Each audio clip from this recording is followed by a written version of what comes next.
Цей відеоматеріал носить виключно інформаційно-аналітичний характер. Ми не пропагуємо та не закликаємо до вживання алкогольних напоїв. Надмірне споживання алкоголю шкодить вашому здоров'ю. Тверезість – новий світовий тренд. Принаймні, так на перший погляд здається зі статистики. За прогнозом, до 2035 року кожен житель планети за рік в середньому випиватиме на ящик вина менше, ніж сьогодні.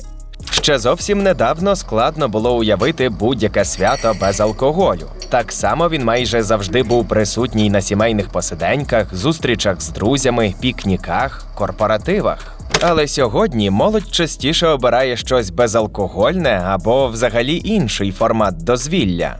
То ми справді поступово відмовляємось від алкоголю? Чи зараз у зумерів просто модно не пити? Або ми загалом почали пити інакше? Пояснюємо. Глобальне споживання алкоголю в світі падає. Звучить несподівано, бо здається, що все говорить про зворотне. І полиці супермаркетів з великим асортиментом алкоголю, і реклама, і сучасна мода на цікаві коктейлі, які часто показують в соцмережах. Тим часом падіння триває вже 3-й рік поспіль. За прогнозами, до 2035-го глобальний обсяг має бути приблизно на 1% нижчим, ніж зараз. Здається, що 1% за 10 років не такий вже і серйозний показник. Але за цей час кількість людей питного віку зросте приблизно на 9%. Тобто в середньому одна людина питиме менше. Особливо швидко втрачає популярність вино, напій, навколо якого десятиліттями будували культуру, статус і романтику. До 2035-го може втратити ще 14% глобального споживання. Пиво 1% і міцний алкоголь 2% скорочуються не так різко, але теж вже не виглядають як ринки, які можуть спокійно рости самі собою. Водночас світ тверезіє дуже нерівномірно. У США та Китаї споживання може скоротитись приблизно на 20%, в Німеччині та Японії більш ніж на 10%, а в Індії, В'єтнамі, Мексиці та Колумбії алкогольний ринок навпаки зростає. Тож хто насправді п'є найбільше? І чи можна взагалі скласти чесний рейтинг найбільш питущих країн? Зазвичай споживання вимірюють не тим, скільки пляшок вина купили в магазині чи замовили в барі. Рахують літри спирту на одну людину віком від 15 років. Наприклад, 100 літрів пива міцністю 5% – це 5 літрів чистого спирту, тобто етанолу. Але частина рейтингів враховує лише офіційні продажі. Інші додають ще домашнє виробництво, контрабанду та нелегальний алкоголь. Крім того, одні показують середнє на все населення віком старше 15 років, а інші лише на тих, хто справді вживає алкоголь. Тому місця країн у різних рейтингах можуть помітно відрізнятись. Наприклад, в одному з них найвищі показники офіційного споживання в 2023-му мали Латвія, Австрія, Чехія, Іспанія, Литва, Естонія, Франція, Угорщина, Німеччина і Польща. У Всесвітній організації охорони здоров'я серед країн з найвищими показниками останніх років часто бачимо Румунію, Грузію, Латвію, Молдову, Чехію, Литву, Польщу, Австрію, Болгарію та інші європейські країни. Тут Україна має показник 8,7 літра чистого спирту на людину віком від 15 років на рік і перебуває приблизно на 47-му місці у світі. Не перша десятка, але це все одно не низький рівень споживання. Це середнє значення, яке включає і тих, хто не п'є взагалі, і тих, хто п'є рідко, і тих, хто п'є регулярно або ризиковано. Але якщо споживання падає, то хтось все-таки став пити менше. Чому це відбувається? Перша з причин, звісно, здоров'я. Довгий час в масовій культурі існувала ідея, що невелика кількість алкоголю може бути навіть корисною. Та і зараз досі можна прочитати поради про те, що келих червоного вина за вечерею нікому не зашкодить. І взагалі це нібито турбота про серце. Але сучасна медицина в цій тезі вже не впевнена. У 2023-му ВООЗ наголосила, що не існує безпечного рівня споживання алкоголю, коли йдеться про ризик розвитку онкологічних захворювань. Алкоголь також пов'язаний з понад 200 інших захворювань, травм і станів – від цирозу печінки до серцево-судинних хвороб, депресивних станів і порушень сну. Тож міф про, так би мовити, корисний алкоголь поступово відходить в минуле. Ми більше говоримо про якість сну, відновлення організму, вплив алкоголю на мозок і психічне здоров'я. Друга причина – гроші.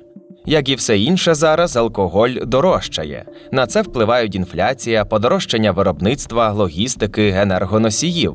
Алкоголь далеко не обов'язкова витрата, тож під час фінансової нестабільності виглядає логічним відмовитись від нього та деяких інших товарів. Особливо, якщо йдеться не про пляшку пива по акції з супермаркету, а про похід в заклад на коктейль. Бо, як це часто буває, одним коктейлем чи келихом все не обмежується. Втім, якщо у людини вже сформувалась алкогольна залежність, вища ціна навряд чи її зупинить. Хтось просто перейде на більш дешеві і менш якісні напої, домашній алкоголь або нелегальну продукцію. Третя причина – продуктивність і контроль. Поки алкоголь був нормальною частиною вечірки, похмілля було її логічним продовженням. Зараз тут вже набагато менше романтизації. Молодші покоління, а саме частина міленіалів і зумерів, більше говорять про сон, спорт, психотерапію, ментальне здоров'я, режим, концентрацію, продуктивність. Багато людей працюють у сферах, де важлива швидкість реакції, стабільність, комунікація, здатність думати. І в цій картині похмілля – просто марнування часу, а ще поганий сон, зіпсований робочий або навчальний день. Четверта причина, як не дивно, соцмережі і репутація. Якщо чиясь невдала п'яна поведінка під час вечірки потрапить у віртуальний світ інтернету, це може мати наслідки в реальному житті. І крім похмілля, ви можете прокинутись з проблемами на навчанні чи на роботі. А якщо ви публічна людина, то це може вплинути на бізнес і репутацію загалом. Адже що потрапило в інтернет, вже нікуди звідти не дінеться. Ну і врешті-решт, споживання алкоголю зменшується, бо з'явилося більше альтернатив. Можна навіть не уточнювати на зустрічі з друзями, що ти не будеш пити алкоголь. Замовляєш безалкогольне пиво, вино чи коктейлі, які за зовнішнім виглядом і смаком максимально наближені до класичних коктейлів. І проводиш вечір з келихом в руках. Це важливі зміни, бо люди не завжди відмовляються від алкоголю через принципову позицію. Часто ми хочемо відчути себе частиною компанії, разом зі всіма говорити тости, пити щось смачне і брати участь у ритуалі. Але це можна робити без п'яніння і похмілля. Усе це формує нову культуру споживання. У ній алкоголь залишається однією з опцій, але вже не визначає сам формат відпочинку чи спілкування. Але чому саме покоління зумерів, тобто тих, хто народився з кінця 90-х по 2010-ті, називають найтверезішим? Бо саме це говорять цифри.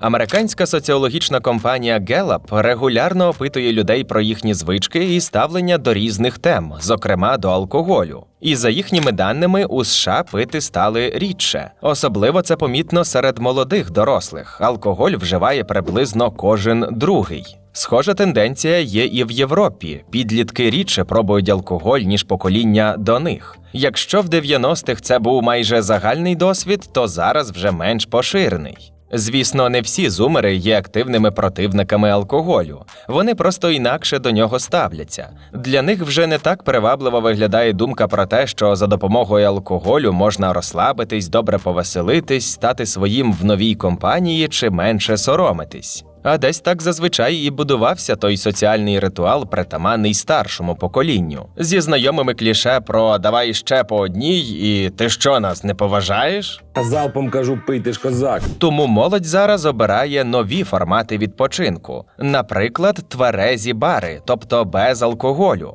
Головна ідея в тому, що люди приходять за атмосферою. Посидіти з друзями, послухати музику, поспілкуватись, відсвяткувати щось. У них можна спробувати складні безалкогольні коктейлі, комбучу, ферментовані напої, безалкогольне пиво і вино, напої з рослинними екстрактами або інші альтернативи. Є навіть безалкогольні вечірки, де так само акцент на музиці, спілкуванні, танцях і самому досвіді. Це ж класно прокинутись після вечірки без головного болю і відчуття, що ти не все пам'ятаєш. Є ранкові рейви, танці з кавою, смузі чи іншими безалкогольними напоями. Це ламає стереотип про те, що крута весела подія може бути тільки ввечері і заряджає енергією на початок дня.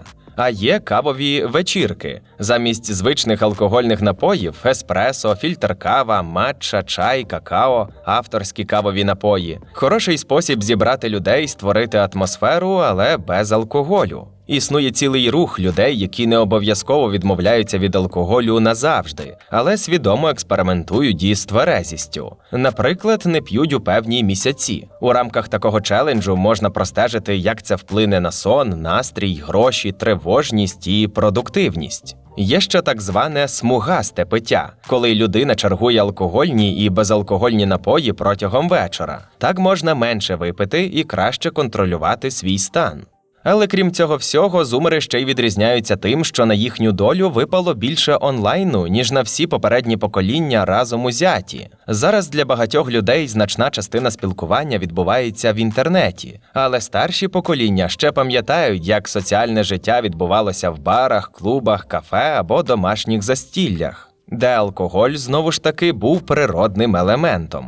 Коли сидиш за комп'ютером чи з телефоном, граєш в гру чи шукаєш пару на сайті знайомств, навряд чи для цього обов'язково треба пити. Втім, тут не так все ідеально, адже замість алкоголю молодь може шукати інші способи знімати стрес. Ми не пропагуємо та не закликаємо до вживання, виготовлення чи поширення наркотичних засобів, психотропних речовин або їхніх аналогів. Вживання наркотиків завдає шкоди здоров'ю та є незаконним. Це може бути канабіс, там де він легалізований, але тут немає поки точних досліджень, чи канабіс заміщує алкоголь, чи все ж доповнює його. У будь-якому разі, одночасне вживання різних психоактивних речовин може тільки підвищувати ризики. Ще є нікотин і вейпи, які за останні роки стали багато для кого новим соціальним ритуалом. Звісно, вони також не несуть нічого корисного і можуть сформувати залежність. Так само до залежності і небезпечних наслідків може призвести зловживання снодійними, заспокійливими або іншими препаратами без належного медичного контролю. Дослідники також звертають увагу, що сучасні зміни стосуються не лише психоактивних речовин. Мова і про поведінкові залежності, азартні ігри, нескінчене сидіння в соцмережах, онлайн-шопінг, комп'ютерні ігри. Звісно, не кожне використання телефону – це залежність. Але коли людина втрачає контроль і це починає шкодити навчанню, роботі, стосункам або психічному здоров'ю, це вже проблема. Тому не варто описувати зумерів як умовно краще покоління. Можливо, вони мають інші залежності, але в той же час просто мають ще й інші звички. Зміну звичок помітила і світова алкогольна індустрія, яка переживає одну з наймасштабніших трансформацій за останні десятиліття. Провідні компанії втратили разом близько 830 мільярдів доларів ринкової капіталізації за останні 4 роки.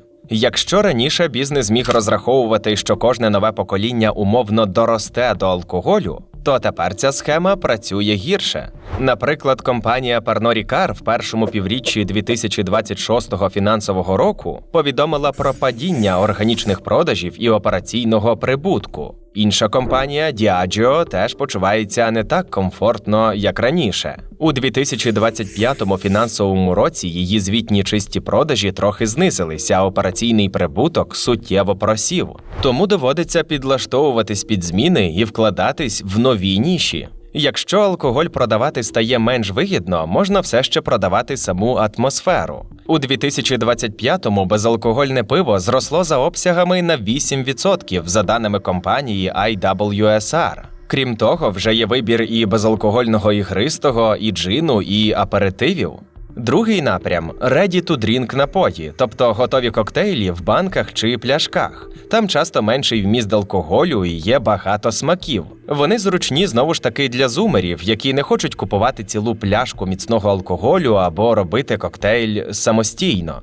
Звісно, ми все це не рекламуємо і нагадуємо, що надмірне споживання алкоголю шкодить здоров'ю. Не дивно, що на фоні падіння пива, вина і міцного алкоголю обсяги готових коктейлів виросли на 3%. Алкогольна індустрія також робить ставку на легші формати. Наприклад, якщо людина не хоче пити 3 коктейлі за вечір, їй можна запропонувати 1 алкогольний, 1 безалкогольний і ще 1 красивий функціональний напій. Тож для бізнесу все ще є профіт. Людина продовжує купувати напої, навіть коли скорочує споживання алкоголю.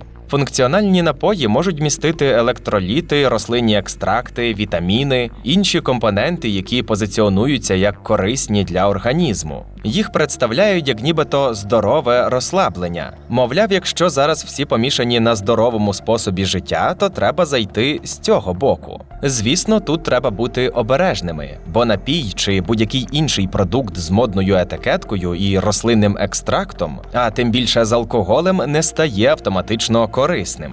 І нарешті географічний фактор. Як ми вже казали, алкогольний ринок не тільки зменшується, а й зміщується.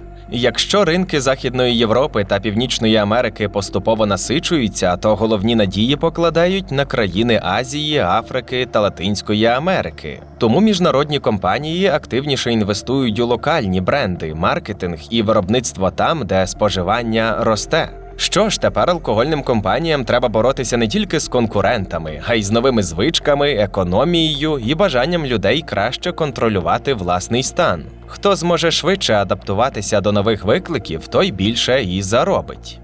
Зі світом все зрозуміло, але, мабуть, у нас в Україні ситуація інакша. Повномасштабна війна і все, що вона несе з собою, а саме постійний стрес, втрати, вимушене переселення, невизначеність, могла б лише підштовхнути людей до алкоголю. І справді, під час великих криз частина людей вживає більше, щоб заглушити тривогу, страх, втому.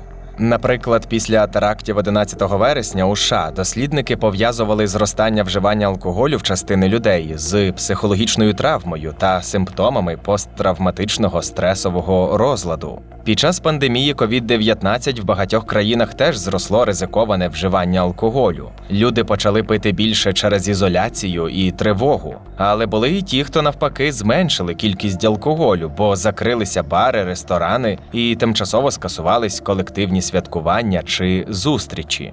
У 2010-19 роках середній обсяг спожитого алкоголю в Україні впав приблизно на 26%. Тобто і до Великої війни споживання скоротилось. Але це частково пов'язують зі здорожчанням алкоголю і економічною кризою, яка почалася в 2014-му через виснаження резервів урядом Азарова-Януковича та російське вторгнення. Виходити з неї ми почали вже в 2016-му. Опитування, проведене наприкінці 2023-го, показало, що понад 20% українців зменшили споживання алкоголю, а 5,5% сказали, що почали пити більше. Були і ті, хто повернулись до алкоголю після періоду утримання. З одного боку, стрес підштовхує частину людей до алкоголю, особливо якщо людина пережила втрату, поранення, розлуку з близькими, хронічний страх або виснаження. З іншого боку, війна створила багато факторів, які фізично і соціально споживання алкоголю обмежили. Так, в перші місяці повномасштабного вторгнення в багатьох містах і областях діяли повні або часткові заборони на продаж алкоголю. У прифронтових регіонах такі обмеження в різних формах могли діяти довше. Їхньою основною метою було забезпечення громадського порядку, підтримання дисципліни серед цивільного населення та мінімізація ризиків у районах активних бойових дій. У перші місяці вторгнення в багатьох містах була довга комендантська година. Це практично повністю припинило вечірню та нічну роботу барів, ресторанів, нічних клубів. А саме вечірній і нічний час традиційно забезпечував значну частину продажів алкогольних напоїв. Навіть після скорочення комендантської години більшість закладів громадського харчування продовжили працювати за коротшим графіком, ніж до війни. Ну і додамо сюди, що жорсткі обмеження щодо вживання алкоголю діють для військовослужбовців. Адже для них це питання дисципліни, безпеки і відповідальності.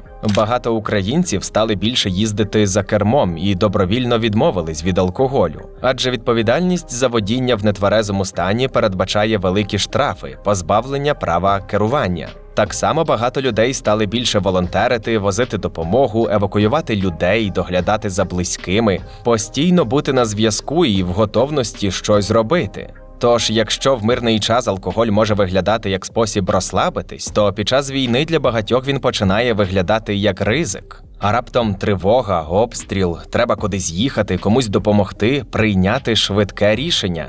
Середнє зниження споживання алкоголю не показує, що відбувається з тими, хто п'є багато або ризиковано. Майже половина тих, хто зараз вживає алкоголь, повідомили, що іноді за один раз можуть випити багато алкоголю. У 2024-му понад 105 тисяч людей отримали медичну допомогу через розлади, пов'язані з вживанням алкоголю. Таку статистику дає Центр громадського здоров'я. Звісно, реальна кількість людей із проблемним вживанням може бути значно більшою, бо далеко не всі звертаються по допомогу. Якщо ви чекали від нас повчань про те, що алкоголь – це погано, то ми якраз дійшли до цього моменту. Обіцяємо, що це не буде довга і нудна лекція. Ми всі знаємо це алкогольне кліше про розслабитись і відпочити. І розуміємо, що в умовах війни іноді хочеться відволіктись і про все забути хоча б на трохи. Алкоголь справді може тимчасово змінити емоційний стан і ніби відкласти проблеми. Але причина стресу нікуди не дінеться. Може ненадовго стати краще, але потім ми опинимося в замкненому колі. П'ємо, щоб стало легше, але нам стає гірше, і знову хочеться випити. Але алкоголь нічого не лікує і не виправляє. І якщо він стає регулярним способом витримувати життя, ми не соромимо за це себе чи людину, а визнаємо, що тут потрібна підтримка і допомога. У такій ситуації варто звернутися до фахівців – сімейного лікаря, психолога, психотерапевта, психіатра або лікаря, який працює із залежностями. Є групи взаємодопомоги для тих, хто має проблему з алкоголем, і групи підтримки для родичів і друзів. Ви можете бачити контакти деяких з них на екрані. Зараз для нас це особливо важливо, бо мільйони українців живуть у хронічному стресі. Тому звертатись за допомогою нормально і необхідно. Це не робить людину слабкою, а навпаки не дає проблемі забрати ще більше сил. Що ж маємо в підсумку? Світ справді поступово п'є менше. Особливо зміни у звичках і поведінці помітні серед зумерів. Вони не обов'язково повністю відмовляються від алкоголю, просто частіше ставлять під сумнів його автоматичну присутність на вечірці, побаченні чи зустрічі з друзями. Їм вже рідко коли треба пояснювати відмову від алкоголю. Та все ж таки наше відео не лише про те, чому у світі стали менше пити. Ми говоримо про важливі зміни. Люди стали частіше обирати турботу про здоров'я, контроль над власним життям і відпочинок, після якого не потрібно ще цілий день лежати з головним болем. Бо ані дорослість, ані класний відпочинок чи свято не мають вимірюватись кількістю випитого. Для України це особливо важливо. Війна могла підштовхнути частину людей до алкоголю як способу заглушити тривогу чи втому. Інших, навпаки, обмежила через відповідальність, службу, волонтерство, керування авто, комендантську годину і меншу доступність алкоголю. Але вже зараз нам варто думати про те, що буде далі. Адже відбудова країни – це не тільки фізично відремонтувати дороги, будинки чи відновити підприємства. Головне – це люди, їхнє фізичне і психічне здоров'я, здатність працювати, навчатись, допомагати іншим, мати сили і натхнення продовжувати і покращувати власне життя. Алкоголь точно нічого з цього не додасть і не покращить. Дякуємо, що додивились це відео до кінця. Зазвичай ми просимо вас підписатись на наш канал і поставити лайк. Але сьогодні попросимо потурбуватись про себе і бути відповідальними, коли йдеться про алкоголь і все, що може зашкодити здоров'ю.